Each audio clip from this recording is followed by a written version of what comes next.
We have now arrived at the 13th step toward riches, which is known as the sixth sense. It is worth noting that the Depression was, in many ways, a blessing in disguise. It reduced the entire world to a new starting point, which in turn gives every person a new opportunity. This 13th principle is the very apex of the philosophy. It is the means through which infinite intelligence may and will communicate with an individual voluntarily, without any effort from or demands by that individual. Because it is the peak of the philosophy, it can be assimilated, understood, and applied only by first mastering the other 12 principles. The sixth sense is that portion of the subconscious mind which has previously been referred to as the creative imagination. It has also been referred to as the receiving set, through which ideas, plans, and thoughts flash into the mind. These flashes are sometimes called hunches or inspirations. The sixth sense defies description. It cannot be described to a person who has not mastered the other principles of this philosophy. This is because such a person has no knowledge and no experience with which the sixth sense may be compared. Understanding of the sixth sense comes only by meditation, through mind development from within. The sixth sense is likely the medium of contact between the finite mind of man and infinite intelligence. For this reason, it is a mixture of both the mental and the spiritual. It is believed to be the point at which the mind of man contacts the universal mind. After you have mastered the principles described in this book, you will be prepared to accept as truth a statement which may otherwise be incredible to you. That statement is this: through the aid of the sixth sense, you will be warned of impending dangers in time to avoid them, and you will be notified of opportunities in time to embrace them. With the development of the sixth sense, there comes to your aid and to do your bidding a guardian angel who will open to you at all times the door to the temple of wisdom. Whether or not this is a statement of truth, you will never know, except by following the instructions described in the pages of this book, or some similar method of procedure. The author is not a believer in, nor an advocate of miracles. This is because he has enough knowledge of nature to understand that nature never deviates from her established laws. Some of her laws, however, are so incomprehensible that they produce what appear to be miracles. The sixth sense comes as near to being a miracle as anything the author has ever experienced. It appears so only because he does not understand the method by which this principle is operated. This much the author does know, that there is a power, or a first cause, or an intelligence, which permeates every atom of matter and embraces every unit of energy perceptible to man. It is this infinite intelligence that converts acorns into oak trees, causes water to flow downhill in response to the law of gravity, and follows night with day and winter with summer, each maintaining its proper place and relationship to the other. This intelligence may, through the principles of this philosophy, be induced to aid in transmuting desires into their concrete or material form. The author has this knowledge because he has experimented with it and has personally experienced it. Step by step, through the preceding chapters, you have been led to this, the last principle. If you have mastered each of the preceding principles, you are now prepared to accept, without being skeptical, the stupendous claims made here. If you have not mastered the other principles, you must do so before you may determine, definitely, whether or not the claims made in this chapter are fact or fiction. The author relates that while he was passing through the age of hero worship, he found himself trying to imitate those whom he most admired. Moreover, he discovered that the element of faith with which he endeavored to imitate his idols gave him a great capacity to do so quite successfully. He states that he has never entirely divested himself of this habit of hero worship. His experience has taught him that the next best thing to being truly great is to emulate the great by feeling and action as nearly as possible. Long before he had ever written a line for publication or endeavored to deliver a speech in public, He followed the habit of reshaping his own character by trying to imitate the 9 men whose lives and life works had been most impressive to him. These 9 men were Emerson, Paine, Edison, Darwin, Lincoln, Burbank, Napoleon, Ford, and Carnegie. Every night, over a long period of years, he held an imaginary council meeting with this group, whom he called his invisible counselors. The procedure was this. Just before going to sleep at night, he would shut his eyes and see, in his imagination, this group of men seated with him around his council table. Here, he not only had an opportunity to sit among those whom he considered to be great, but he actually dominated the group by serving as the chairman. He had a very definite purpose in indulging his imagination through these nightly meetings. His purpose was to rebuild his own character so it would represent a composite of the characters of his imaginary counselors. Realizing, as he did early in life, that he had to overcome the handicap of being born in an environment of ignorance and superstition, he deliberately assigned himself the task of voluntary rebirth through this method. Being an earnest student of psychology, he knew that all men have become what they are because of their dominating thoughts and desires. He knew that every deeply seated desire has the effect of causing one to seek outward expression through which that desire may be transmuted into reality. He knew that self-suggestion is a powerful factor in building character, that it is, in fact, the sole principle through which character is built. With this knowledge of the principles of mind operation, he was fairly well armed with the equipment needed in rebuilding his character. In these imaginary council meetings, he called on his cabinet members for the knowledge he wished each to contribute, addressing himself to each member in audible words.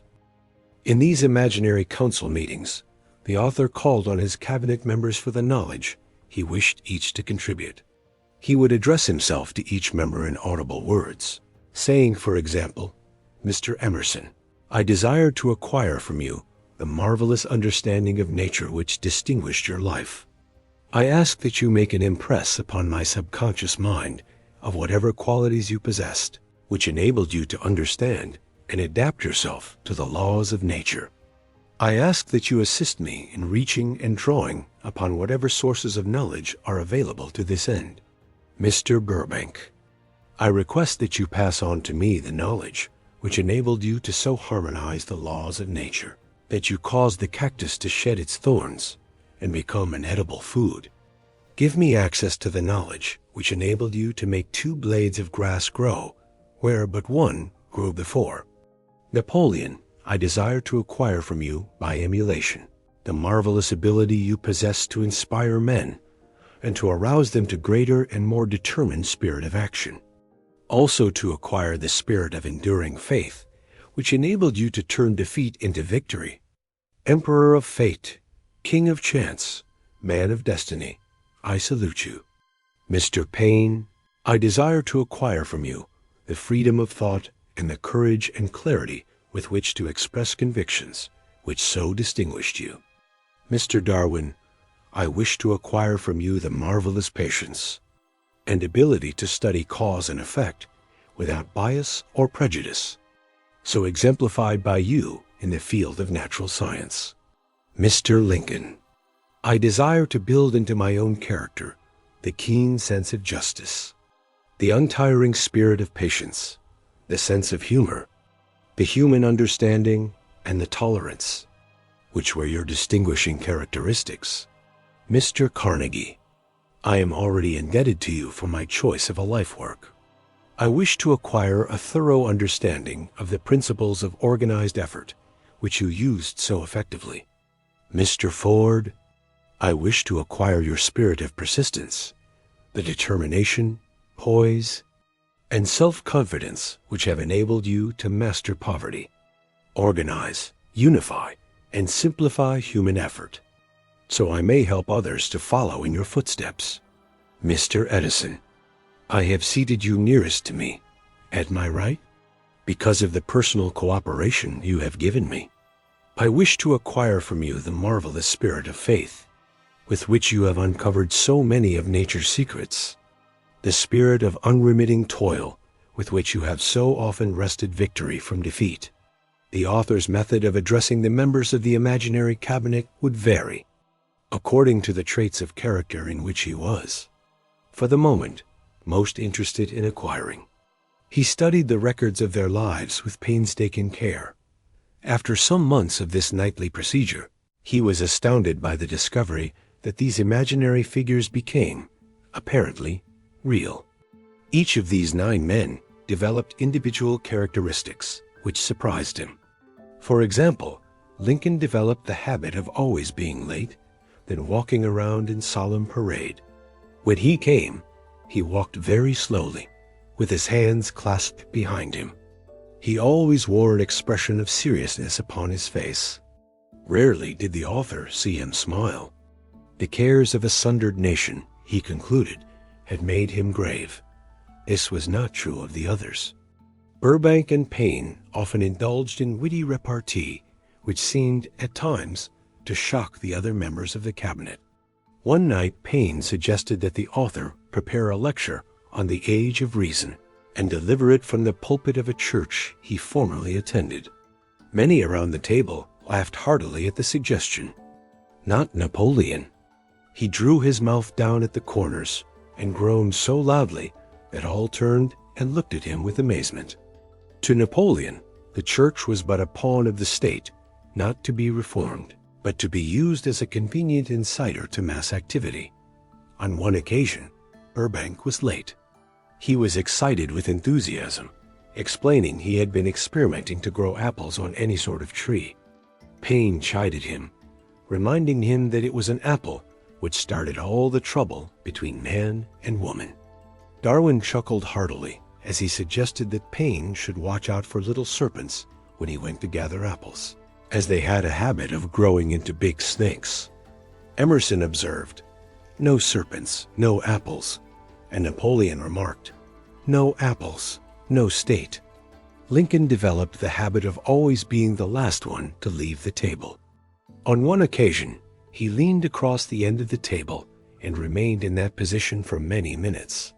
Finally, he lifted his head, got up and walked to the door, then turned around, came back, and laid his hand on the author's shoulder and said, "My boy, you will need much courage if you remain steadfast in carrying out your purpose in life. But remember, when difficulties overtake you, the common people have common sense. Adversity will develop it." One evening Edison arrived, ahead of all the others. He walked over and seated himself at the author's left, where Emerson was accustomed to sit. He said, "You are destined to witness the discovery of the secret of life. When the time comes, you will observe that life consists of great swarms of energy, or entities, each as intelligent as human beings think themselves to be. These units of life group together like hives of bees and remain together until they disintegrate through lack of harmony. These units have differences of opinion and often fight among themselves. These meetings will be very helpful to you. They will bring to your rescue some of the same units of life which served the members of your cabinet during their lives. These units are eternal. They never die. Your own thoughts and desires serve as the magnet which attracts units of life. Only the friendly units are attracted, the ones which harmonize with the nature of your desires." The other members of the cabinet then began to enter the room. Edison got up and slowly walked around to his own seat. This experience impressed the author so greatly, Edison was still living at the time, that he went to see him and told him about it.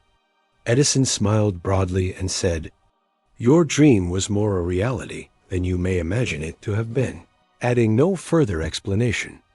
These meetings became so realistic that the author became fearful of their consequences, and he discontinued them for several months.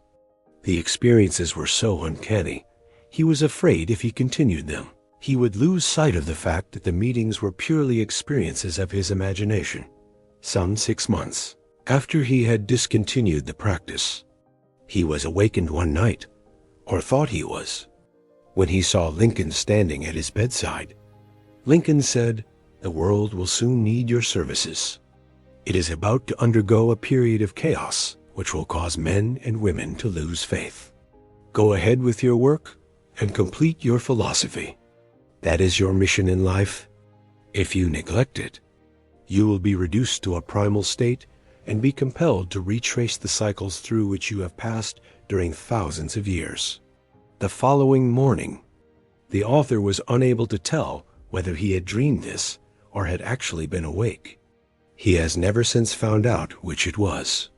But he does know that the dream, if it was a dream, was so vivid in his mind that he resumed his meetings the following night. At the next meeting, the members of his cabinet all filed into the room together.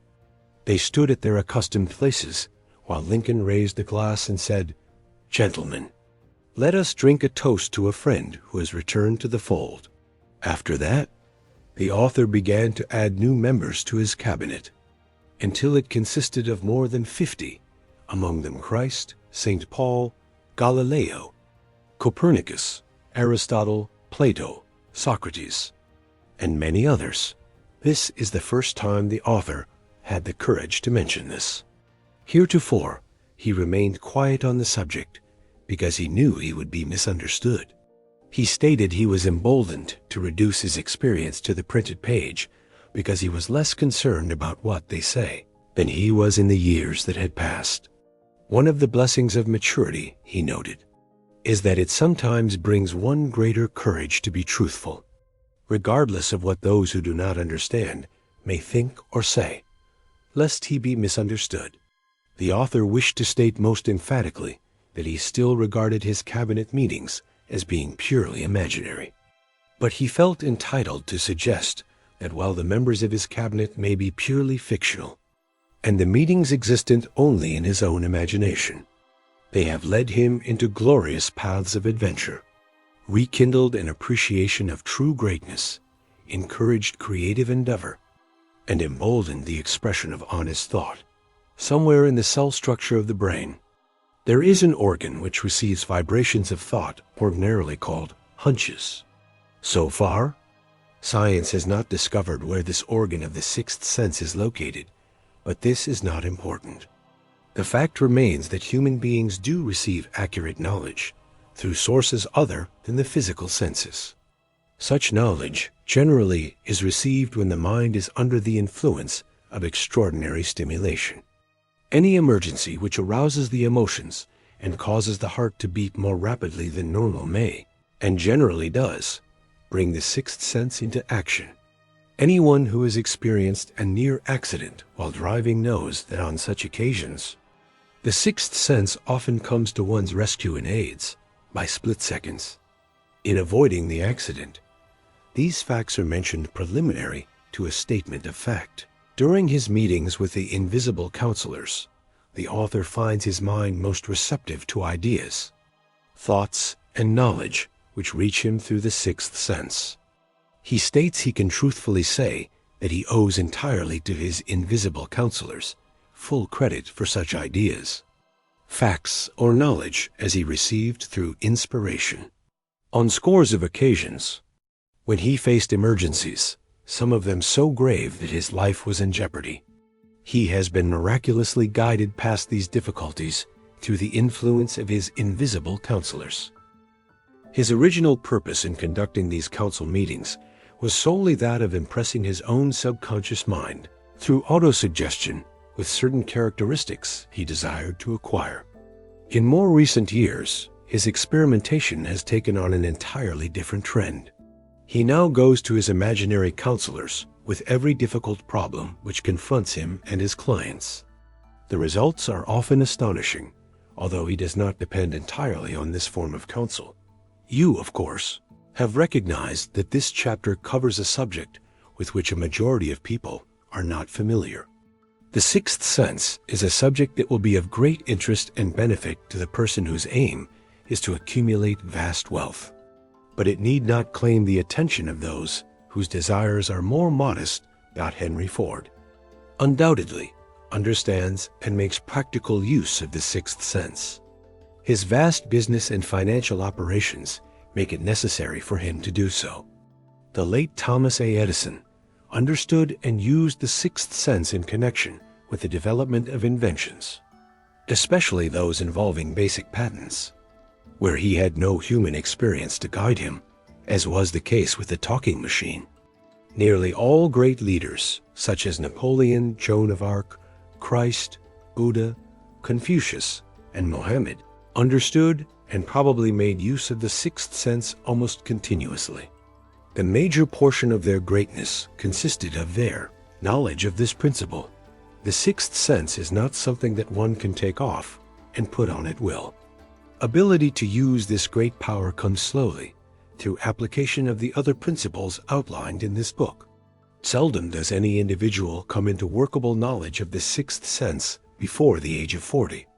More often, the knowledge is not available until one is well past 50. This is because the spiritual forces with which the sixth sense is so closely related do not mature and become usable except through years of meditation, self-examination, and serious thought, no matter who you are, or what your purpose in reading this book may be.